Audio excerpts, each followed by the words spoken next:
प्रिय विद्यार्थियों नमस्कार। मैं doctor Dhananjay Kumar Singh, associate professor Sanskrit, Babu Shobharam Rajkiya Kala महाविद्यालय अलवर, राजस्थान। आज हम लोग बीए पार्ट फर्स्ट द्वितीय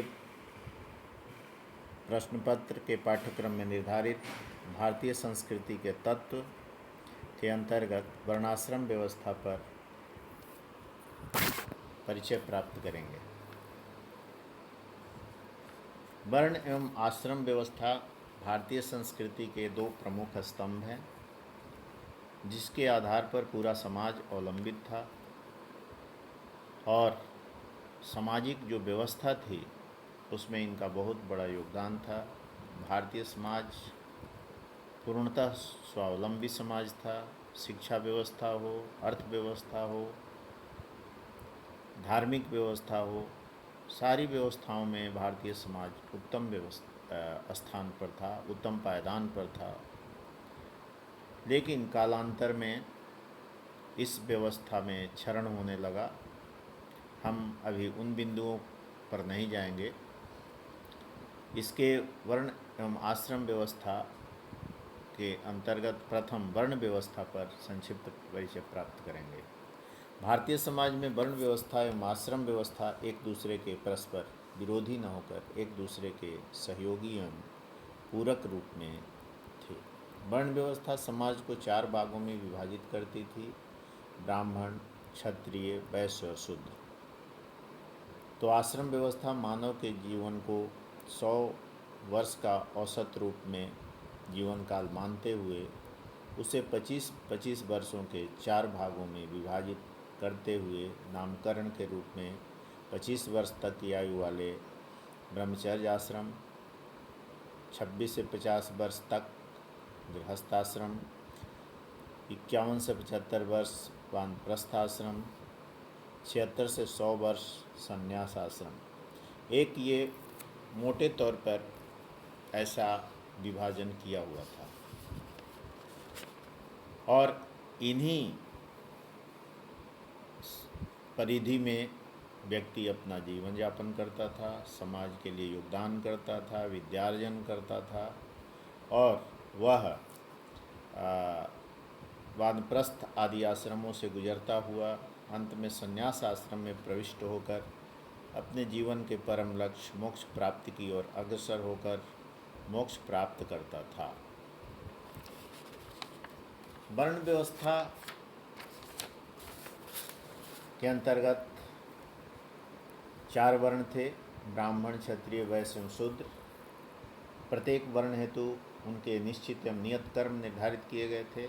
यथा वेदों एवं वेदांगों सहित अनेक विद्याओं के अध्ययन अध्यापन का कार्य ब्राह्मण वर्ग हेतु निश्चित किए गए थे। क्षत्रिय वर्ग हेतु शासकीय प्रबंधन, राज्य व्यवस्था एवं राजनीति के साथ युद्ध एवं अस्त्र शस्त्र की शिक्षा प्राप्त करने के साथ संपूर्ण देश की रक्षा एवं समाज की रक्षा का दायित्व का निर्वहन उन्हें करना पड़ता था। वैश्य वर्ग वर्ण का कार्य कृषि, कर्म, व्यापार तथा उपर्युक्त दोनों वर्णों के लिए सुख सुविधाओं का ध्यान रखना अर्थात सेवा करना तथा शूद्र वर्ण हेतु उपर्युक्त तीनों वर्णों की परिचर्या एवं सेवा संबंधी कार्य थे।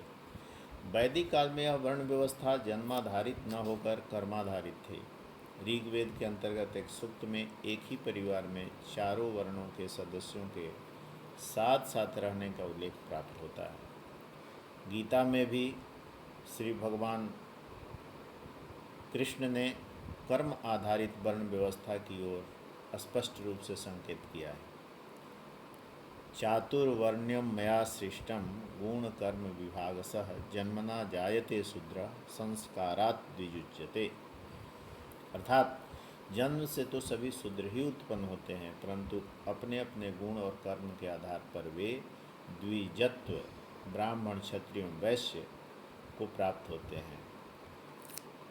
इसका अर्थ है कि वर्णों को अपने उच्च श्रेणी की ओर अग्रसर होने का सौभाग्य प्राप्त होता था। वे अपने द्विजत्व को प्राप्त कर सकते थे अपने कर्मों के आधार पर।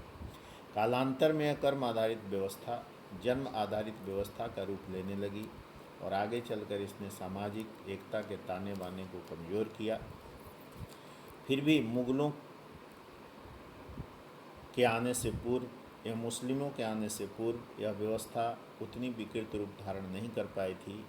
यह वर्ण व्यवस्था जाति आधारित होने के बावजूद समाज की प्रगति में कहीं आड़े नहीं आ रही थी, क्योंकि सभी वर्णों के अपने अपने कर्म निश्चित थे और सभी वर्णों के लोग अपने अपने कर्मों को करते हुए पूर्ण रोजगार प्राप्त कर संतुष्टि के साथ जीवन यापन कर पूर्णतः संतुष्ट होते हुए राष्ट्र निर्माण में सहभागी बनते थे। छुआछूत और अस्पृश्यता जैसी महामारी भी उस समय तक विकृत रूप नहीं ले पाई थी। केवल निम्न कर्म करने वाले यथा मांस भक्षण, मदिरापान एवं जीव हिंसा करने वालों से ही विशेष रूप से परहेज रखा जाता था। कृषि एवं सेवा कार्य में शूद्र वर्ण का पूर्ण सहभाग प्राप्त होता था। भारतीय संस्कृति में सेवा कार्य को तो सर्वोत्तम माना गया है। सेवा परमो धर्म ऐसा हमारा शास्त्र कहते हैं, तो फिर शूद्र वर्ण का अवमूल्यन कैसे संभव हो सकता है? हो सकता है कि कालांतर में कुछ कपटी एवं धूर्त लोगों, सामंतों, शासकों के आपसी तालमेल से समाज में ऊंच नीच, घृणा एवं ईर्ष्या के भावों का क्रमिक विकास हुआ हो, जो जनता के कल्याण से इतर उनकी प्रताड़ना एवं शोषण पर आधारित हो। सम्राट हर्षवर्धन 6ठी शताब्दी के समय तक समाज में आपसी सहयोग, सौहार्द, प्रेम आदि भावों में ज़्यादा आचरण दिखाई नहीं देता। ह्वेनसांग चीनी यात्री के यात्रा वृत्तांत एवं सम्राट हर्ष रचित काव्यों से भी इस बात की पुष्टि होती है। 9वीं सदी से मुस्लिमों के निरंतर आक्रमण एवं 11वीं सदी में दिल्ली के शासक पृथ्वीराज के पराजय के बाद मोहम्मद गोरी और उसके उत्तराधिकारी गुलाम वंश के शासन के साथ परिदृश्य बदलना शुरू होता है। कट्टरपंथी धर्मावलंबी धर्मशासकों द्वारा भारत के मान बिंदुओं, मंदिरों, धर्म ग्रंथों, शिक्षालयों,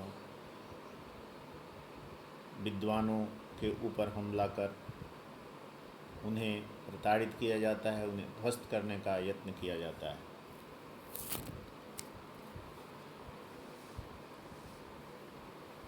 साथ ही एक मजबूत राष्ट्र एवं समाज की संस्कृति के ताने बाने को छिन्न भिन्न करने के नाना यत्न किए जाते हैं। इस्लाम कबूल न करने पर निम्न से निम्न कर्म करने को मजबूर किया जाता है। समाज को बांटने के लिए ऊंच नीच, छुआछूत को पनपाने का कुचक्र चला जाता है।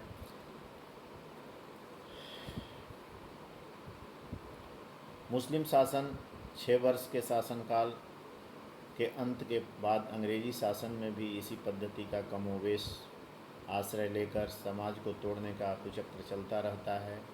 1857 की क्रांति के बाद तो हिंदुओं और मुस्लिमों की एकता को ध्वस्त करने का कुचक्र स्वतंत्रता प्राप्ति तक चलता है, जिसका परिणाम होता है भारत की विभाजित आज़ादी, हिंदुस्तान और पाकिस्तान का 2 राष्ट्र के रूप में खंडित कर स्वतंत्रता प्रदान करना।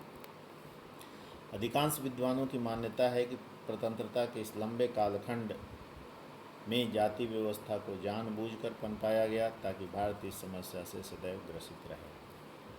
तो हमें इस जाति व्यवस्था को आज की आवश्यकता ये है कि इसको हम जितना जल्दी हो सके समाप्त करें और आपसी समाज के प्रेम, सौहार्द आदि बढ़ाने में, अपनी सामाजिक समरसता बढ़ाने में सहयोग एवं सहभाग प्रदान करें। आश्रम व्यवस्था पर भी हम थोड़ी चर्चा कर लें। आश्रम व्यवस्था के अंतर्गत 4 आश्रमों से होकर व्यक्ति को गुजरना पड़ता था। धर्म, अर्थ, काम एवं मोक्ष, इन पुरुषार्थ चतुष्टय के द्वारा जीवन में और समाज में विभिन्न कामनाओं एवं भोगों की पूर्ति करते हुए आगे बढ़ना होता था।